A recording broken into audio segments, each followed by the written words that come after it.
தூத்துக்குடி கடற்கரை வழியாக இலங்கைக்கு கடத்த முயன்ற சுமார் 15 லட்சம் ரூபாய் மதிப்பிலான 400 கிலோ பீடி இலைகளை கியூ பிரிவு போலீசார் பறிமுதல் செய்தனர்.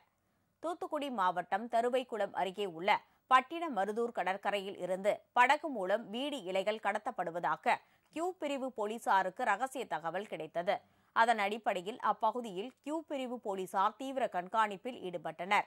அப்போது அவ்வழியாக வந்த 2 வேன்களில் சோதனையிட்ட போது அதில் சுமார் 15 லட்சம் ரூபாய் மதிப்பிலான 400 கிலோ பீடி இலைகள் இருப்பதை கண்ட போலீசார் அவற்றை பறிமுதல் செய்தனர். கடத்தலில் ஈடுபட்ட மதுரை அவனியாபுரம் பகுதியைச் சேர்ந்த ஓட்டுநர் உரிமை ராஜா, ரகுமான் ஆகியோரை போலீசார் கைது செய்து விசாரணை மேற்கொண்டு வருகின்றனர்.